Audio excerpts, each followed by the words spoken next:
오늘의 이 말씀, 참으로 다윗에게는 너무나 귀한 말씀이고, 또 다윗이 바라고 소원하는 그 모든 것이 정말로 다윗의 마음에, 그리고 또 백성들 마음에 있을 줄 압니다. 오늘 여기는 이 말씀이 무슨 말씀이죠? 하나님의 법궤가 이제 다윗의 성으로 옮겨지게 되는 바로 그 과정을 우리들에게 이야기해 주고 있는 것입니다. 다윗은 하나님과 늘 항상 함께 거하기를 원했던 사람이지요. 하나님이 기뻐하시는 일이 무엇이라면, 하나님의 뜻이 무엇이라면 그 뜻대로 살기를 소원했던 사람이 바로 이 다윗이었던 것입니다. 다윗이 다윗성, 예루살렘을 회복하고 나서 제일 먼저 한 것은 아마 하나님의 법궤를 자기 옆에 두는 것을 소원했을 것입니다. 다윗은 항상 하나님과 함께 사는 것, 하나님과 더불어 있는 것, 그래서 그분과 함께 동행하는 삶을 다윗이 소원하는 삶이 아니겠습니까? 그러니까 다윗이 이제 다윗성을 건설하고, 그리고 거기서 하나님의 계실 성막을 만들어 놓고 이제 하나님의 법궤를 그곳에 두기를 원했던 거죠. 왜냐하면 하나님 법궤가 이 엘리 제사장 때 홈리와 비나스가 블레셋에게 빼앗겼습니다. 뭐 때문에 빼앗겼지요? 블레셋과 싸움을 했는데 졌잖아요. 그러니까 싸움에서 승리하기 위해서 실로에 있는 하나님의 이 법궤를 가지고 전장터에 들어온 것입니다. 그런데 이 전장터에서 하나님의 법궤가 블레셋 사람에 의해서 빼앗기게 된 거죠. 그래서 이 블레셋으로 들어간 하나님의 법궤가 홈리와 비느하스가 있는 이 이스라엘 땅에서는 하나님의 능력이 나타나지 않았어요. 그런데 가드에 갔었을 때, 그리고 에글론에 갔었을 때, 이 이스라엘 나라의 법궤인 하나님의 이 법궤는 거기서 그들에게 심한 독종을 발휘하고 사람을 죽인 일을 행하게 된 것입니다. 자, 그러니까 이 블레셋 사람들이 이 하나님의 법궤를 실험을 하잖아요. 과연 이 법궤를 통해서 이제 이렇게 오늘 블레셋 땅에 재앙이 내리는가 아닌가 보기 위해서 전나는 소 2마리를 끌어다가 새수레를 만들어 가지고 이제 베스메스로 올라가게 하는데, 이 소들이 울면서 좌우로 치우치지 않고 베스메스로 올라가게 된 것입니다. 그리고 나서 이 베스메스 사람들이 하나님 법궤를 들여다보다가 하나님의 침을 받으니까 두려워서 기럇 여라임에 있는 아비나답 집으로 이 법궤를 옮기게 된 것입니다. 이 법궤는 이곳에서 계속 머물러 있습니다. 실로에 있는 하나님의 성막이 이제는 아마 블레셋과의 전쟁에서 회파된 것 같습니다. 그래서 이 블레셋에 있던 하나님의 성막이 이제 다시 실로에 있지 않고 그것이 어디로 옷으로 옮겨지게 되냐면 제사장들의 성읍이라고 하는 노브로 아마 옮겨진 것 같습니다. 왜냐하면 우리가 이 다윗이 노브에 있는 제사장 아히멜렉을 통해서 이제 진설병을 먹는 모습을 보게 됩니다. 왜냐하면 이 진설병은 언제 드려지는 거죠? 이 성막에서 매 주일마다 떡상에 올려지는 떡이 이 진설병입니다. 그래서 이 진설병을 다윗이 얻어먹게 되잖아요. 그거로 보아서 이 성막은 실로에 더 이상 있지 아니하고 아마 놉 땅 아히멜렉, 바로 대제사장이 있는 그곳으로 옮겨진 것 같습니다. 그리고 이 법궤는 어디 와 있습니까? 이제 이 제사장이 있는 이 노브로 오지 않고 아비나답의 집에 그대로 머물러 있게 된 것입니다. 그래서 아마 이 아비나답에 있는 이 하나님의 이 법궤는 옮겨진 모습을 우리가 보게 되는데, 어디서 보게 되냐면 사무엘상 14장에 보면은 사울이 블레셋과 맘리스 전투에 이제 아히야가 거기 있었을 때에, 엘리멜렉의 아들 아히야가 거기 있었을 때에 그 아히야를 통해서 하나님의 궤를 가지고 와라, 그렇게 얘기함으로 하나님의 궤가 그 옆에 있었고, 그것을 통해서 이제 블레셋과 싸움에서 이기는 모습을 우리가 보게 됩니다. 그러니까 아마 이 전쟁이 있었을 때에 이 법궤가 그렇게 움직였던 것으로 우리가 보게 되는 것입니다.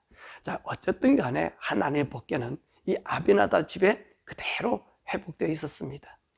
그것이 건 70년 이상을 아비나답의 집에 있게 된 것이지요. 그러니까 다윗이 이제 하나님을 열망하고 하나님과 함께하는 것이 기뻐했던 다윗이요. 자기 성이 있고 하나님을 위한 텐트를 채워놓으니까 이제 하나님 법궤를 자기 앞에 두고 싶었던 거예요. 그래서 그 법궤를 지금 옮겨오는 말씀이 바로 6장에 있는 말씀입니다. 그래서 다윗이 3만 명의 이스라엘 사람 중에서 뽑아서 여기를 악기를 만들어서 이제 아미나답의 집으로 갑니다. 기럇 여아림. 근데 오늘 여기 있는 말씀은 뭐라고 얘기했습니까?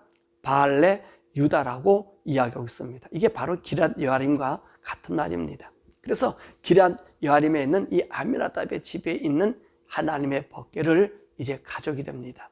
그때 보니까 어떻게 옮겼냐 보니까 이 아미나답의 집에 있는 이 하나님의 법궤를 이들이 아마 새수레를 만들어서 이제 이 법궤를 옮기게 되는 것입니다. 그래서 그 아들 아호와 그 다음에 우사가 이제 몰면서 하나님의 법궤를 가져오게 되는 거예요. 그러니까 이 다윗과 거기 있는 무리들이 얼마나 기뻤겠습니까? 오늘 여기 말씀 보니까 그들이 나팔을 불고 그 다음에 수금을 타고 비파와 소고와 앙금과 그리고 우리가 얘기하면 이 진과 이런 것을 가지고 이제 치면서 기뻐하면서 왔다는 말입니다. 그런데 나곤의 타작마당에 오니까 이 소들이 갑자기 뛰기를 시작하는 거예요. 그러니까 우사가 하나님 궤가 움직이니까 우사가 그 하나님 궤를 붙잡습니다. 그러자마자 바로 그 자리에서 우사가 죽게 되지요. 이것을 본 다윗이요, 너무나 이게 기쁘지 않았던 거예요. 왜냐하면 사실 이 오늘 성경 말씀에 다윗이 화가 났다라고 얘기하는데 이 화라고 하는 이 원문의 말씀은 그런 말씀이 아니라 마음에 불과 탔다, 마음이 막 찢어졌다 이런 말이에요. 그러니까 다윗의 마음이 너무나 안타까웠던 것 같아요. 아, 내가 하나님 앞에 이 법궤를 가지고 오는데 하나님께서 내게 오는 것을 원하지 않는가 보다, 그렇게 생각했던 것 같아요. 그래 마음이 찢어진 것 같아요. 그래서 9절의 말씀 보면 뭐라고 얘기합니까? 여호와 하나님을 두려워했다는 거예요. 다윗이 두려워했다는 거예요. 그래서 자기에게 가져오는 것을 금하고 어디로 가지고 갑니까? 가드 사람 오벳 에돔의 집으로 갑니다. 그럼 오벳 에돔이라는 사람이 누구냐? 역대상 26장에 보면 고핫 자손의 아들이다 라고 하는 이야기가 나옵니다. 그러니까 이 고핫 자손인 오벳 에돔의 집에다가 이 법궤를 놓게 되는 거예요. 그리고 다윗은 아마 실망했을 것 아니겠습니까?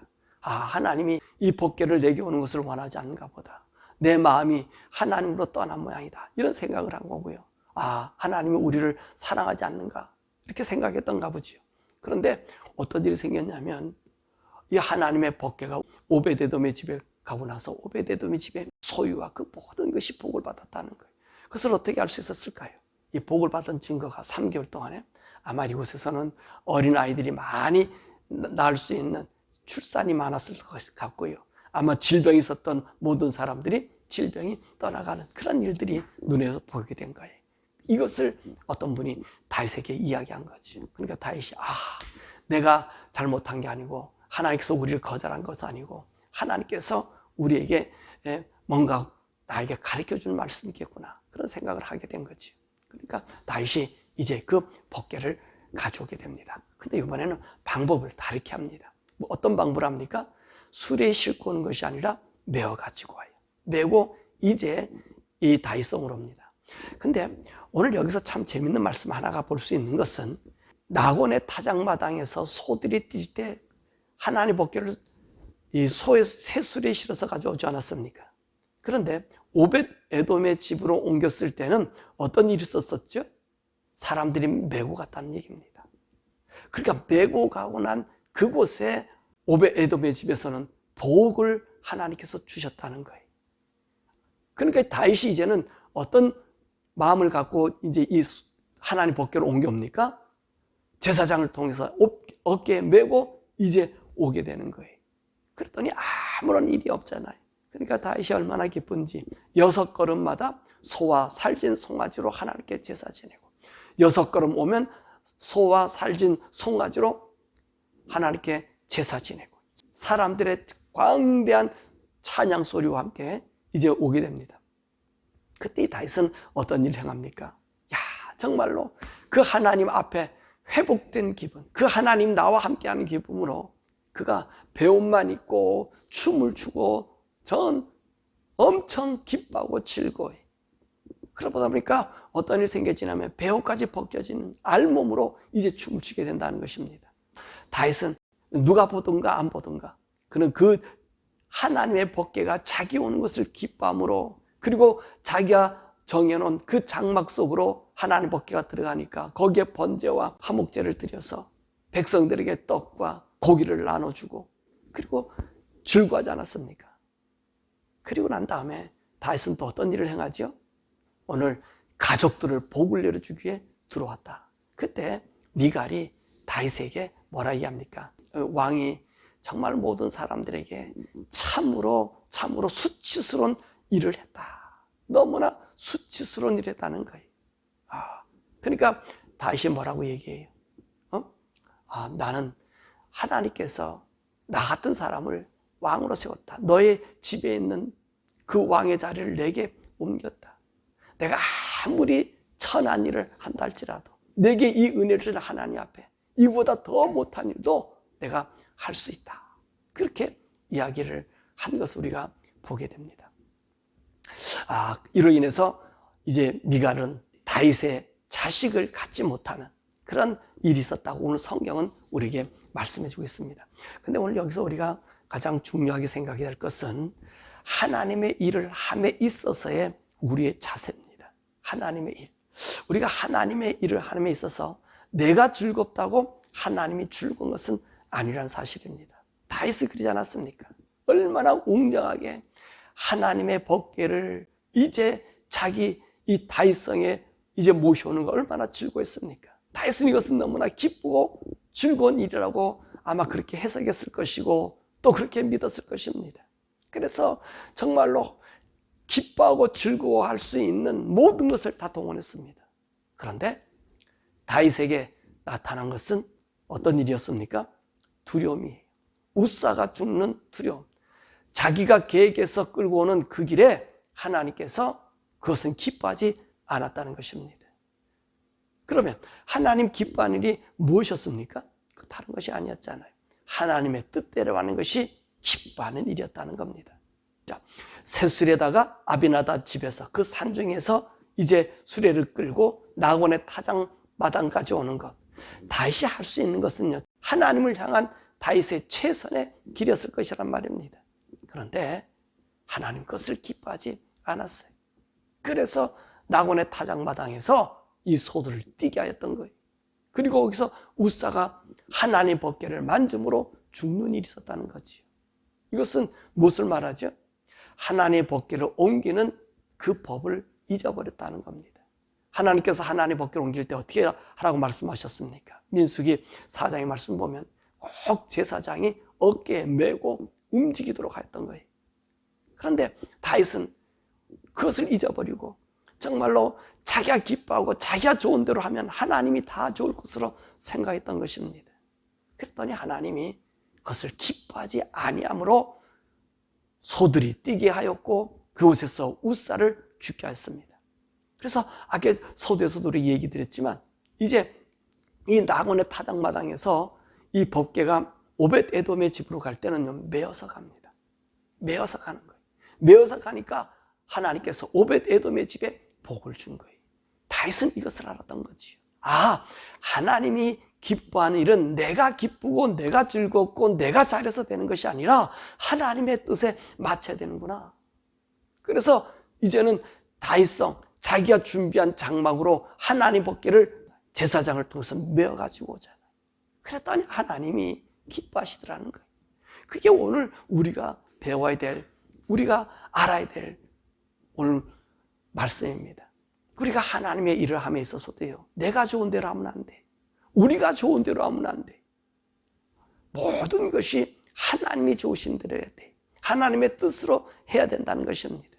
근데 오늘 우리 사람들, 모든 사람들 많이 보면 전부 내가 좋은 대로 행하는 것 아닙니까? 우리가 좋은 대로 하면 하나님이 좋을 것이라고 착각한다는 거예요.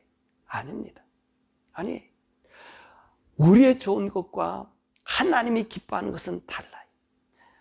우리가 좋아하는 것은 우리 모두가 기분이 좋으면 되지만 하나님이 좋은 것은 하나님의 뜻을 따라 하나님의 법이 이루어지고 그곳 하나님의 생명이 나타나는 것입니다. 이것이 하나님의 법인 거예요. 그리고 이것이 하나님의 질서인 거예요. 하나님의 질서를 어기고 우리가 좋아하는 대로, 우리가 기뻐하는 대로 있으면 하나님께서는 그들을 버려버리는 거예요. 오늘 우사를 죽였듯이 죽이는 거예요. 여러분, 아호와 우사는요, 아비나답의 아들들 아닙니까? 이들이 얼마나 이 하나님의 법궤를 모시고 섬기고 왔었습니까? 예? 70년 동안 아비나답의 집에, 70년 이상이죠. 그 아비나답의 집에 있지 않았습니까? 이들이 얼마나 정성스럽게 하나님의 법궤를 다뤘겠었습니까? 근데 하나님께서는 아무리 내게 잘한다 할지라도 하나님의 뜻과 하나님의 법에 맞지 아니하면 하나님께서는 치시는 거예요. 다윗이 아무리 하나님 마음에 합한 자고 아무리 좋은 것 같다 놔도 하나님의 법과 원칙에 맞지 아니하면 그것은 죽음이라는 것입니다. 하나님 우리를 사랑하시죠? 맞습니다. 하나님 우리가 이 세상 살 때 행복하게 살기를 원하죠? 맞습니다. 우리 하나님 너무나 기뻐하실 거예요. 그런데 우리가 이 세상 살아가는 동안에 우리가 기쁘고 즐겁다고 해서 하나님이 다 기쁘고 즐거운 건 아니라는 거예요. 우리의 기쁨과 즐거움은 하나님 법 안에서, 하나님의 말씀하신 그 말씀 안에서 우리가 살아가는 거예요. 그럴 때 하나님이 기뻐하시는 것입니다. 오늘 다윗을 보세요. 다윗이 그것을 깨달았잖아요. 다윗이 처음에는 자기가 분노했다 그랬어요. 다른 이 킹제임스 버전에서 보면은 그가 즐거워하지 않았다 그랬고요. 원어에서는 그것이 자기가 불같이 찢어졌다는 말, 태워졌다는 거예요. 다윗은 그렇게 하나님을 향한 열망을 그렇게 했는데 그것이 자기에게 하나님 벌을 내리니 다윗의 마음이 얼마나 찢어졌겠냐는 거예요.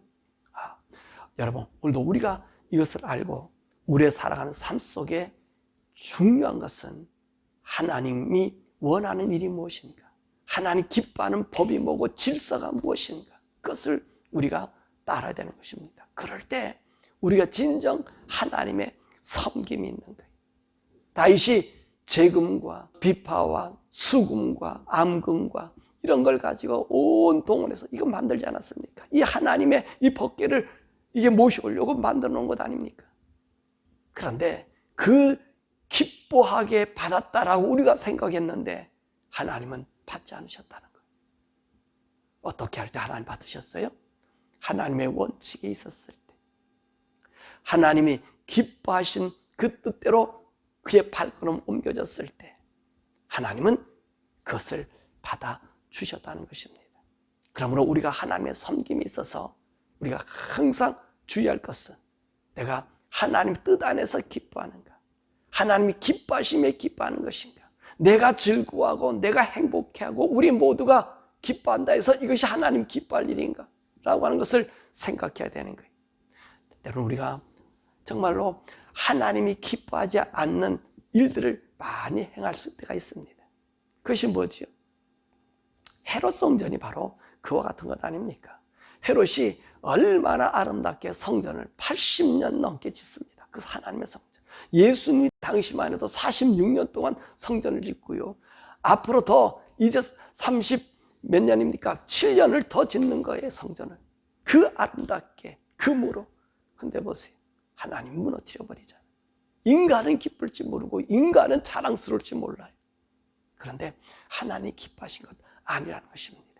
그러므로 우리가 이 세상에 어떤 모습과 어떤 형편으로 살아가던 그 삶의 모습이 사람들 보기에 어떠한 것이 아니라 하나님 앞에서 어떠한 것인가가 너무나도 중요한 것입니다. 더욱이 미가를 보세요. 미갈은요, 다윗에게 얘기한 것이요, 어떻게 보면 나쁜 조언이 아닙니다. 채통 지켜, 왕의 채통을 지켜, 백성들의 위엄을 가져라. 얼마나 좋습니까? 이게 틀린 말이 아니에요. 그런데 하나님은 그 미갈을 버리신 거예요. 왜 버렸죠? 다윗이 행한 것은 하나님 안에서 행했는데 그것을 인간 눈으로 보고 인간으로 비하해 버렸다는 거예요. 여러분, 그러므로 우리가 보는 모든 삶의 모습은 하나님의 시각으로 볼 수 있어야 돼. 그러려면, 이 하나님의 시각으로 보려면 저와 여러분이 어떻게 해야 되겠습니까? 날마다 성령님의 도움을 받으셔야 되는 거예요. 그래야 우리 눈이 성령님을 따라서 볼 수 있는 거예요. 그래서 우리 눈이 성령님을 따라 볼 때 성령님께서 우리를 인도하시는 그 인도함으로 하나님의 기뻐하심이 우리에게 나타나게 되는 거예요. 그것이 우리가 거룩한 삶이 되고 그것이 우리가 온전한 삶이 돼. 그렇게 우리가 살아가는 삶이 오늘 미각을 같이 하나님을 잘 모르는 사람의 눈에는 채통이 없는 것처럼 보이고 볼품 없는 것처럼 보이고 하나님의 영광을 가리는 것처럼 보일 때가 있습니다. 그러나 그렇지 않잖아요. 오늘 얘기하고 있잖아요. 내가 하나님 말씀과 법도대로 살아가서 웃음거리가 당하는 것은 오히려 하나님의 영광이 되는 거고 하나님 기뻐하시면 되는 거예요. 오히려 그 비난하는 자들에게 하나님이 징계하시는 거예요. 그러므로 우리의 눈과 우리의 몸과 우리의 마음과 우리의 삶이 하나님 말씀 안에 살아가기 위해서는 오늘도 성령님의 도움이 필요하다는 것입니다. 이 성령님의 도움을 받고 우리가 가는 길은 어디까지 가야 되는 거예요? 내가 죽음의 문턱, 이 죽음의 문턱은 천국 가는 문턱 아닙니까? 하나님 나라 임할 때까지 저와 여러분들이요, 이 성령님 안에서 성령님의 도움받아 우리 걸어가는 걸음걸이가 잘못돼 우리의 기쁨과 우리의 즐거움이 아닌 하나님이 기뻐하시는 기쁨으로 걸어갈 수 있는 저와 여러분 되기를 주 예수 이름으로 간절히 축원합니다. 우리 함께 기도하지요. 오늘 사무엘하 6장의 말씀은 무엇을 우리에게 의미한다고 말씀하셨습니까? 한마디로 얘기하면 우리의 좋은 대로 하지 말고 하나님이 기뻐하신 대로 하자라고 하는 것입니다. 그러니까 우리의 눈으로 모든 것을 보지 마시고 저와 여러분들은 하나님의 시각으로 볼 수 있도록 성령님, 내가 걸어가는 이 길이 사람들 보기에는 이 미갈처럼 비방당하는 그 모습이라 할지라도 내가 하나님 눈으로, 하나님의 시각으로, 하나님의 뜻에 맞는 발걸음 되게 해달라고 우리 함께 기도하시겠습니다. 더욱이 우리 미국과 대한민국이 마찬가지로 하나님의 뜻과 하나님의 시각과 하나님의 마음에 맞는 좀 고난이 오더라도 힘든 일이더라도 그런 나라의 삶, 우리 백성들 되게 해달라고 우리 함께 기도하시겠습니다. 우리 주여 부르고 기도하지요. 주여!